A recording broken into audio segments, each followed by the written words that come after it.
So good morning, students. So today we're going to discuss about the derivatives of mesodermal germ layer, or you can say this is we are discussing only intra-embryonic mesoderm because we are having one extra-embryonic mesoderm also during the development phase. You have seen in the first and second week, first week and part of the second week, this intra-embryonic mesoderm, extra-embryonic mesoderm developing. So we will discuss mainly intra-embryonic mesoderm. So what is the objective? So first thing is the describe the types of mesoderm, that is intra-embryonic mesoderm. What are the different types of or classes of the intra-embryonic mesoderm? Then about the description, you have to know about the description in brief, the subdivision of the intraembryonic mesoderm and its fate.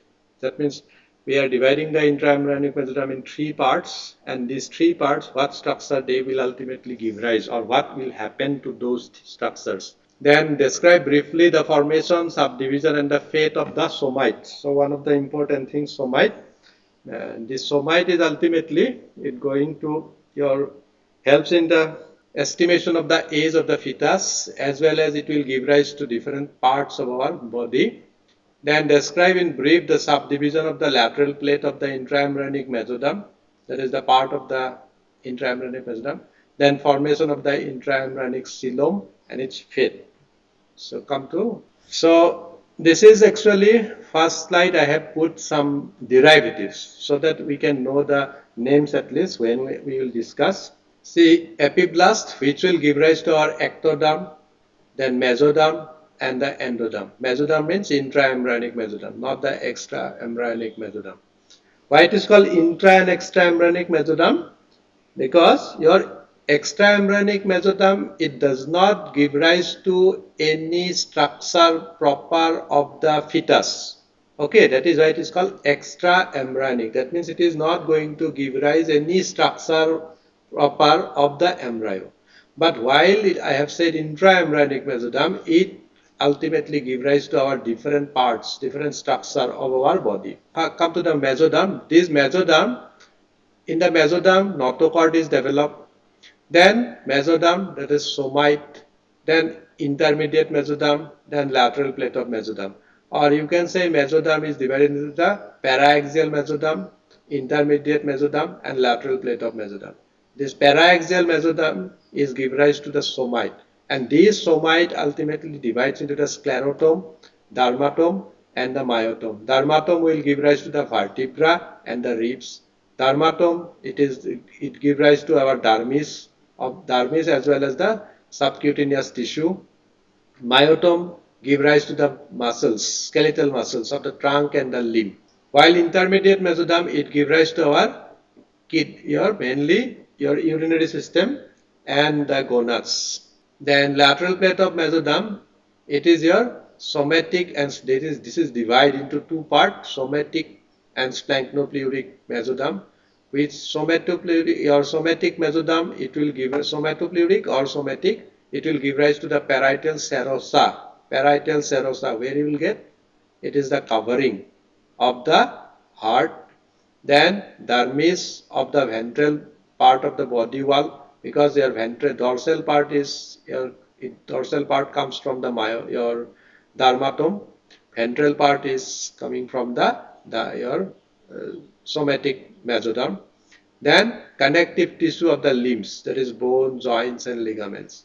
Your splanchnopleuric mesoderm or splanchnic mesoderm, it gives rise to the wall of the digestive GIT system, respiratory system, then visceral serosa, then heart, then blood vessels.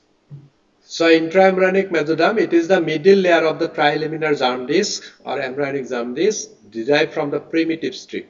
So all the your germ layers actually it is derived from the your ectoderm. So it is intraembryonic mesoderm. It is your primitive streak which develops in the ectoderm, and this from this through this primitive streak, your cells, ectodermal cells, are migrating in between the epiblast and the hypoblast, and these situated in between the epiblast and hypoblast, and ultimately give rise to our intraembryonic mesoderm, or you can say the middle layer of the trilaminar jaundice. Then lies on the either side of the notochord. Because notochord, it is between the ectoderm and endoderm, but it is not covered. It is actually not covered by the your intraembryonic mesoderm. So on the either side of the notochord, we are having the intraembryonic mesoderm. Then intraembryonic mesoderm of either side meet in front of the prochordal plate to form the cardiogenic plate. See, this is our intraembryonic mesoderm. This you just for some time you forget about these different colors. So whole thing, green part, this is intraembryonic mesoderm, and this is our notochord. This is notochord, and this is our prochordal plate. So this notochord is not occupied by the intraembryonic mesoderm. So this is a transverse section. Okay, this is a transverse section of the embryonic disc. So this is notochord. On either side of the notochord, this whole thing is our intraembryonic mesoderm. Okay, but this prochordal plate, this is called prochordal plate or prechordal plate, it is not occupied by the intraembryonic mesoderm because they are thickly adhered. Epiblast and hypoblast, they are thickly adhered in this region, and as well as in the posterior also they are thickly adhered, that is the cloacal membrane. Okay, in these two regions here only ectoderm and endoderm is present. Okay, no intraembryonic mesoderm intervene in between these two layers. So this is our ectoderm. Okay, this is ectoderm. This is our developing notochord, and this is our endoderm, and this is the part our intraembryonic mesoderm. Okay, this is the intraembryonic mesoderm. Now subdivision of the intraembryonic mesoderm. So intraembryonic mesoderm on either side of the neural tube divides into three longitudinal columns. See, this is the notochord, and just superior to the notochord, your neural crest is developing from the epiblast. Okay, it will ultimately give rise to the neural crest. So neural crest ultimately there is a fold of the ectoderm and ultimately give to the neural tube. So on the either side of the developing neural tube and notochord, this is our intraembryonic mesoderm. This intraembryonic mesoderm divides into three layers. This is just lateral to the developing neural tube and notochord. This is our paraaxial mesoderm. Then most laterally, this is the lateral plate of the intraembryonic mesoderm, and in between these two, lateral plate of intraembryonic mesoderm and paraaxial mesoderm, we are having the intermediate mesoderm. Clear?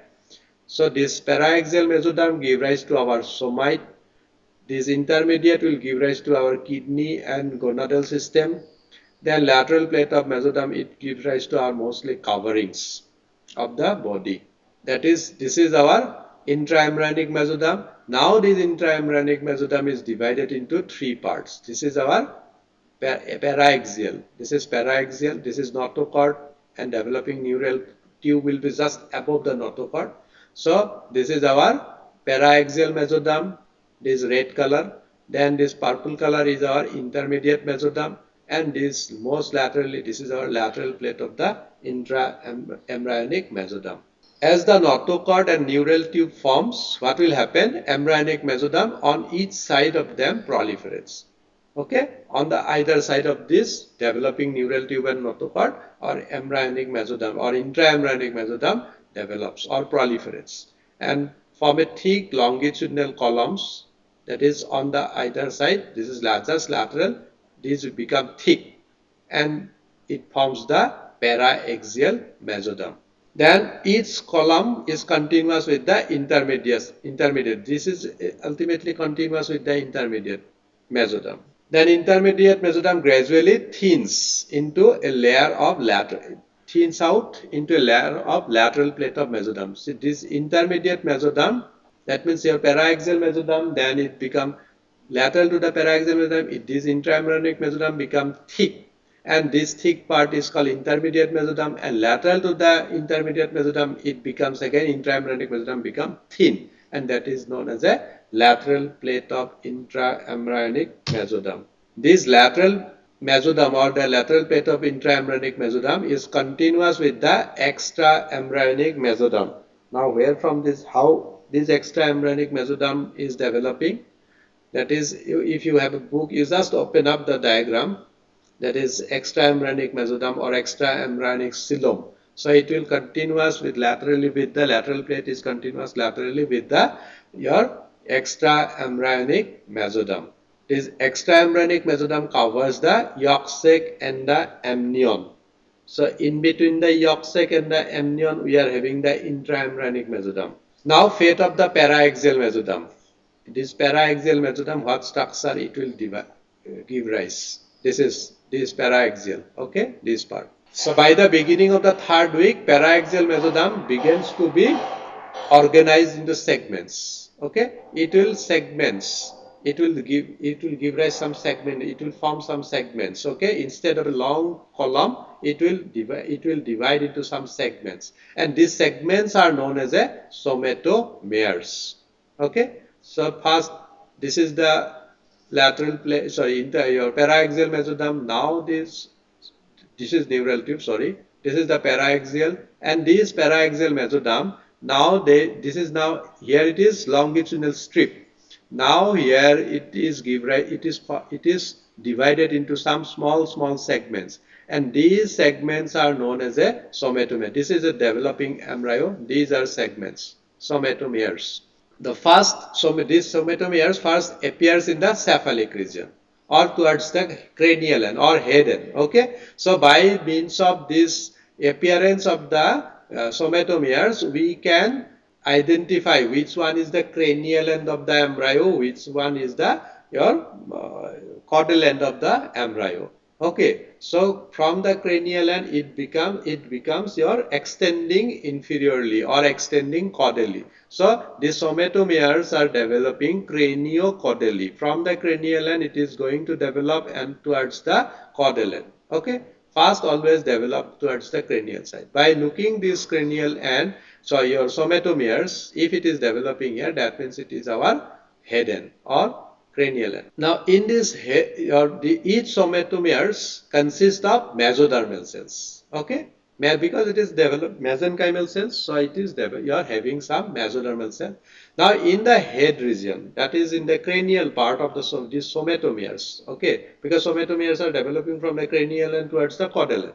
Now, in the head region, these somatomeres forms in association with the segmentation of the neural plate into neuromeres. That means in this head end, these somatomeres ultimately divide, or it is fused with the developing neural tube, because neural tube is developing here, so it will ultimately get associated with the developing neural tube, and which will ultimately give rise to our your neural into neuromeres.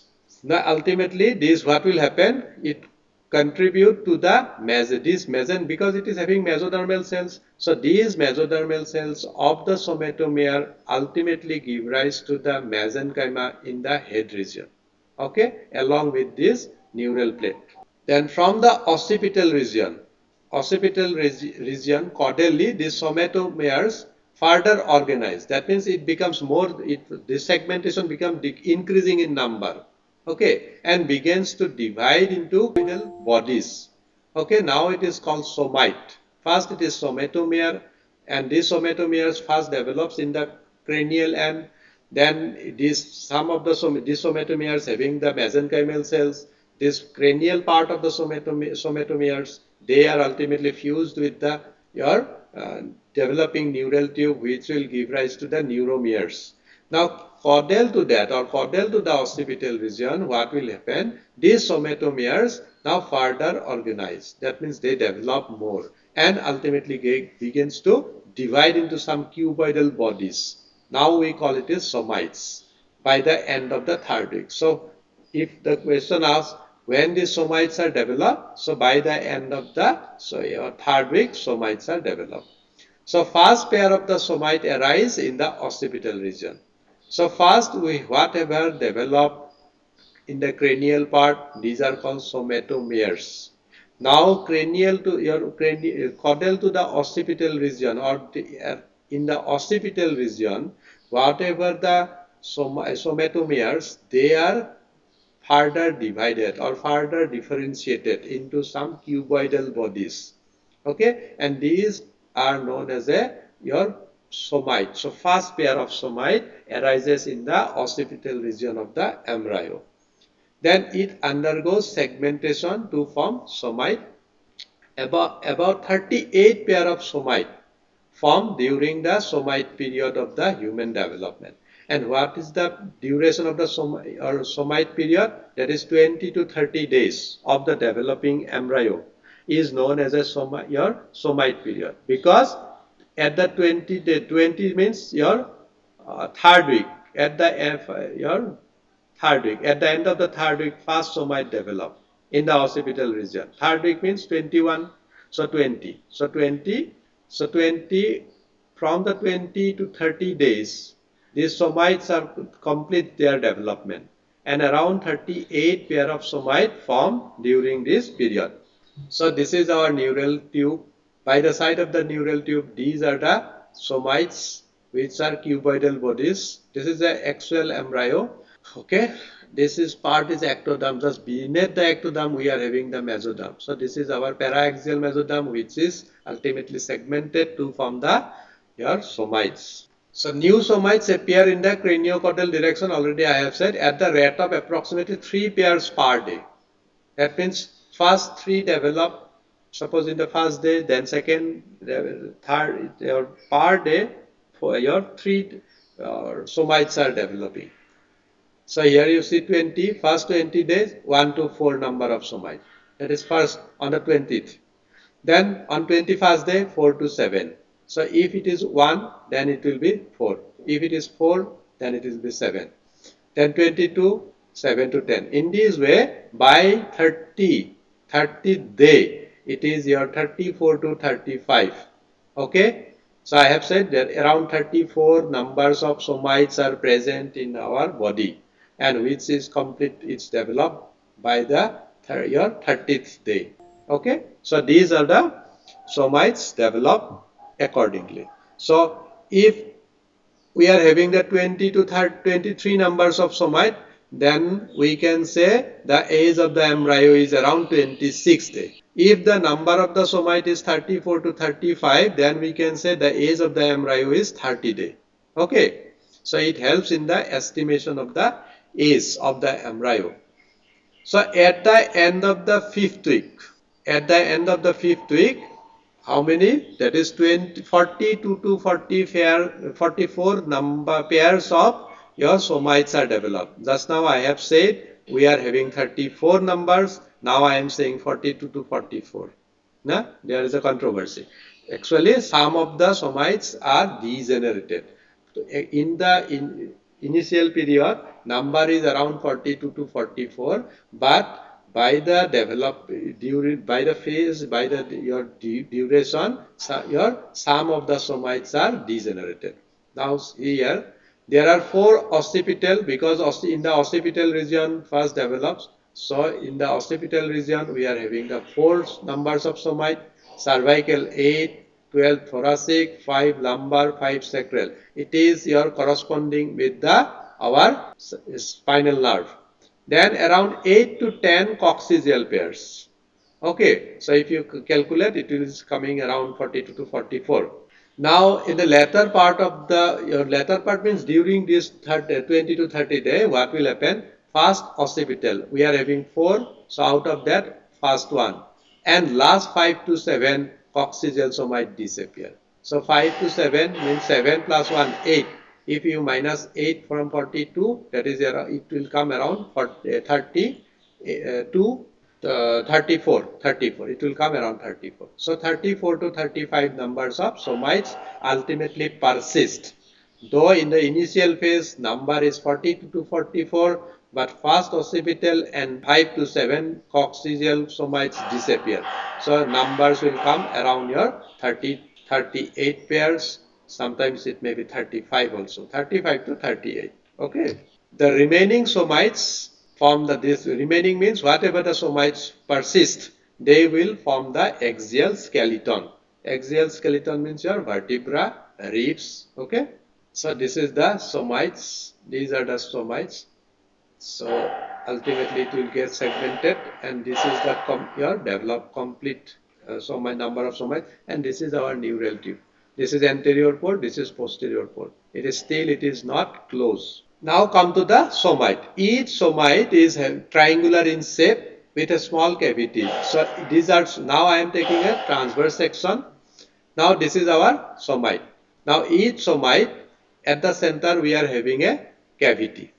This is our neural tube, this is notochord, this is ectoderm. So this is the somite. So this is our somite, is triangular in shape. At the center there is a cavity, and this somite is divided into three parts. See here, this is divided into three parts.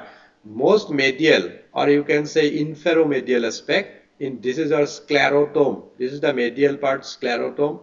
Middle part is called myotome, and lateral part is called dermatome. So this is the part of the somite.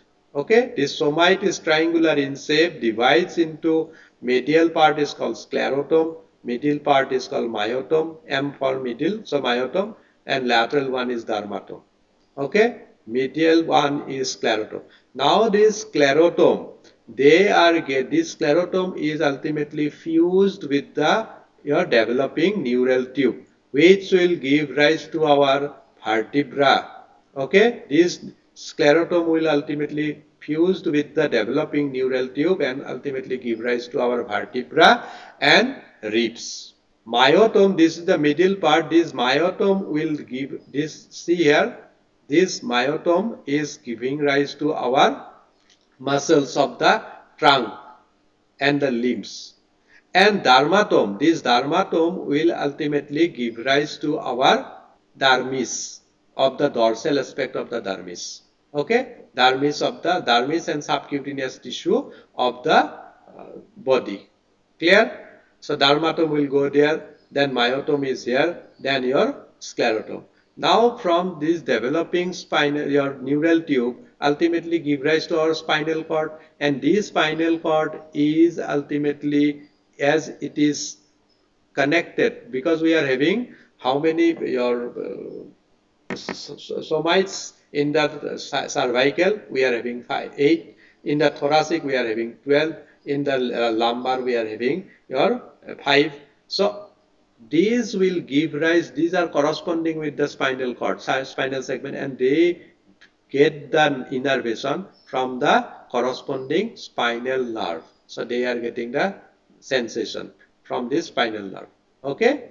So paraxial mesoderm, can you get? That is the somite. Then these somite are ultimately giving rise to our. This somite is divided into three parts. That is your most medial, sclerotome, myotome, dermatome. Sclerotome give rise to our vertebra and your ribs. Then this is our myotome, give rise to muscles of the trunk and the limbs, while dermatome give rise to our dermis of the skin. Then intermediate mesoderm forms most of the genitourinary system, that is kidney, testes, ovaries. Okay, these will separately we will discuss. Development of the kidney, development of the your genital system, and okay. So it give intermediate mesoderm will give rise to kidney, testes, and ovaries. Now at least you have to know these three words. Now come to the our lateral plate of mesoderm. So this is our lateral plate of mesoderm. So this lateral plate of mesoderm, intraembryonic mesoderm, forms the body wall as well as the body cavities. So initially intraembryonic coelom is formed in the lateral plate of mesoderm. See, in the lateral plate of mesoderm, what will happen? Some small cavities will form. Okay, some small cavities will form, and these small cavities ultimately united to form a large cavity.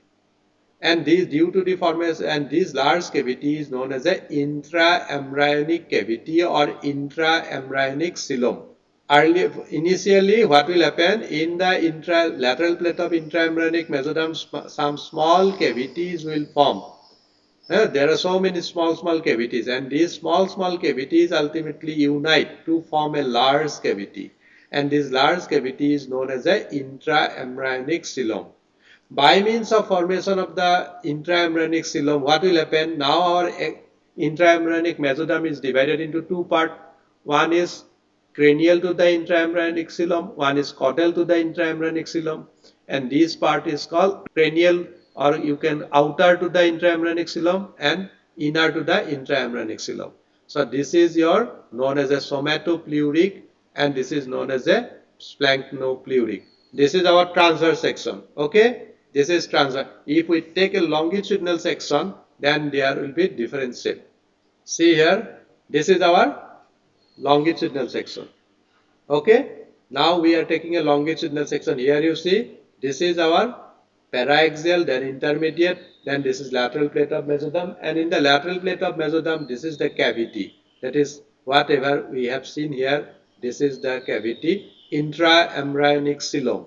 Now it is outer to the intraembryonic xylem, or you can say towards the part of the lateral plate of intraembryonic mesoderm towards the ectoderm. It is called somatopleuric. And towards the endoderm, this is our endoderm, this is called our splanchnopleuриc layer of the intraembryonic mesoderm. Can you get? Now lateral plate of the intraembryonic mesoderm, earlier it is uniform. See here, intraembryonic mesoderm, there is no cavity. Now this lateral plate of the intraembryonic mesoderm come to this part only. Here some small cavities will appear, and these small cavities coalesce or fuse together to form a large cavity, and this large cavity is known as a intraembryonic xylem. And this intraembryonic xylem, ultimately by the formation of the intraembryonic xylem, our lateral plate is divided into two parts. The part which is towards the ectoderm is called your somatopleuric layer, and towards the endoderm it is called splanchnopleuриc or visceral layer of the lateral plate of the mesoderm. Clear? So this part I can skip now. Now this intraembryonic xylem, earlier it is closed, and later on what will happen? They will communicate with the extraembryonic xylem. Later on they will communicate with the extraembryonic xylem which surrounds the whole embryo. Extraembryonic your xylem is here. So it is communicating with the earlier phase, it is not communicating. Now it is gradually it communicates with the extraembryonic xylem. Okay, so extraembryonic xylem will cover like this way. So here is the amniotic and yolk sac, it will be towards the endoderm. Now subdivision the intraembryonic xylem. Now this intraembryonic xylem will subdivide it into some part. Now what are those? During the second month means around 8 weeks. It is divided into three parts. This is your pericardial cavity. Okay, that means this is our procordal plate. Already I have said in the procordal plate there is no intraembryonic mesoderm. So cranial to the procordal plate only our intraembryonic xylem is forming. See here, cranial to the procordal plate. Now part, this part of the intraembryonic xylem, this is called developing pericardium or fusar pericardium. Then this is your lateral limb. Lateral limb is called peritoneal canal. And this is your, in between this pericardium and the peritoneal canal, we are having the pleura, developing pleura or pleural cavity. Clear? So pericardial cavity, part of the intraembryonic xylem which are anterior to the procordal plate. Peritoneal cavity, that is right and the left limb of the intraembryonic xylem. Right and left limb of the intraembryonic xylem is called peritoneal cavity. Okay, this is your peritoneal cavity. Then pericardio-peritoneal canal. This is pericardium, this is your peritoneal. So this is connecting the pericardial and peritoneal. This is called your pericardio-peritoneal canal, which will ultimately give rise to our fusar pleura or pleural cavities. Clear? Now, due to the formation of the intraembryonic, already I have said, your intraembryonic xylem lateral plate is divided into somatopleuric, splanchnopleuриc. somatopleuric towards the your ectoderm or parietal layer. It is lies in contact with the ectoderm and contributes to the development of the body wall. While splanchno-pleuric or visceral layer lies in contact with the endoderm, which will ultimately give rise to our walls of the viscera like GIT, respiratory tract.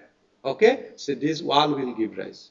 So this is our intraembryonic xylem. So this is our somatopleuric, this is our visceral, that is our splanchno-pleuric layer.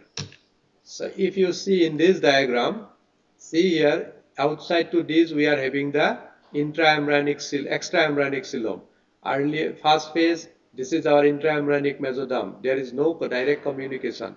Now it is divided into segments. There is paraxial, intermediate, lateral plate. These small cavities in the lateral plate of mesoderm. These small cavities ultimately united to form a large cavity intraembryonic xylem, and this xylem later on it communicates with the extraembryonic xylem. Okay, so this is the intraembryonic xylem communicating with the extraembryonic xylem. Now intraembryonic mesoderm. Come to the intraembryonic mesoderm, which is anterior to the pericardial cavity. This is our pericardial cavity. So anterior to the pericardial cavity, this is called septum transversum. This septum transversum ultimately give rise to our diaphragm. Now you can say, sir, it is a most cranial, and how can it comes to the your in between the abdominal and thoracic cavity? Because there is a craniocaudal folding. So this cranial end will come towards this part. Now it is cranial end. This cranial will get fold, and this part, anterior part, most anterior or cranial part will come in between the thoracic and pericardial, your abdominal cavity. Okay. So its septum transversum give rise to our diaphragm. Then your diaphragm as well as the liver. Then the epicardium. Epicardium of the heart develop from the splanchno-pleuric, because this is your visceral layer. Epicardium, and this is covers the heart, so it related to the viscera. So epicardium of the heart develop from the splanchno-pleuric layer. This is our splanchno-pleuric layer. This is called cardiogenic area. In this area only heart tube will form. Whatever the SAR has, besides SAR most probably taken the development of the heart. So this heart tube is developing in this area. This is called cardiogenic area. And this heart is covered by the epicardium, which is developed from the splanchno-pleuric layer, which lies just in front of the procaudal plate. See here, this is the cardiogenic area where the heart tube develops, and this heart tube is covered by a mesenchymal cells that which is deriving from the splanchno-pleuric layer of the lateral plate of the intraembryonic mesoderm, which is just anterior to the procaudal plate. So finally, again I have shown the first slides. So our in mesoderm, this mesoderm is giving rise to the somite. That is, first mesoderm is divided into three parts. Paraxial, because it lies just in the lateral to the middle axis. So paraxial will ultimately forms a segmentation, and these segments are gradually it becomes cuboidal in shape, and they are known as a somite. Where it develops first? In the occipital region. First in the cranial region, but in the proximal part we don't call it as an actual somite.